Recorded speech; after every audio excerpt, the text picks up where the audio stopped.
let's jump right into this. Hello. Let's talk about acting. I'm Sam, or Maleficent, depending on what you're here. I'm also a director, acting mentor, a god of theater if you would. Welcome to my masterclass. I'm basically going to be Gordon Ramsay teaching you how to make a grilled cheese with vinegar instead of butter, but you're actually use this. Maybe. What is acting? Acting is more than just on a stage or in film. That's just acting where you can see it, where you're told that this is performance, this person is an actor. I act every day. I'm acting like it's not pathetic I had to buy a Starbucks drink so I could actually put something in a cup, because I didn't own a cup. Acting is a lot of things, as you can see. Let's break it down. Let's break it into two different categories, voice and movement. Let's break it down into these two categories to simplify things, because I don't feel like editing a 30-minute video. Let's start with voice. So voice acting, and the title is just acting with your voice. Like right now, I'm acting that I have energy and that it's not a Monday night, I have 2 papers due, and this isn't my 3rd cup of coffee of the day. It's just a performance with your voice. And voice acting, you might think of animations. Here, let's read if you may.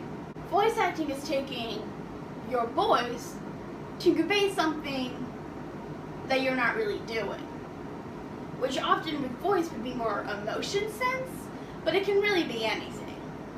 It's movement now, baby. Where voice acting has in the title, it's acting with your voice, movement with acting is a little different. The peasant term of movement acting or physical acting is just body language. It's just compelling something with your body. Like when you're trying to act nervous, you would act that with your body, and you can use your voice to make it happen, but half the battle is movement, the other half is voice.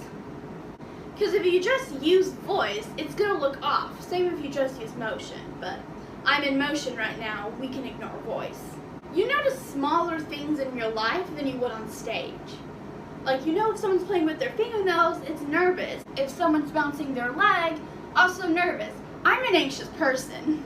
It's smaller things, but they really make the picture. If someone wants to be bold, they'll have the voice for it, but they'll have the body language for it too.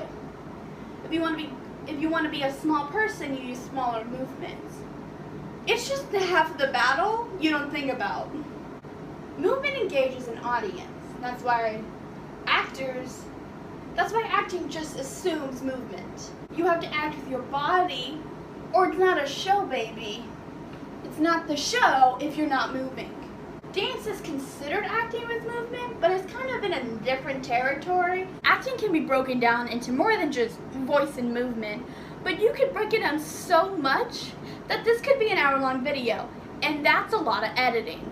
Breaking it down into these two categories is just like the most basic way to think about it from a physical viewpoint.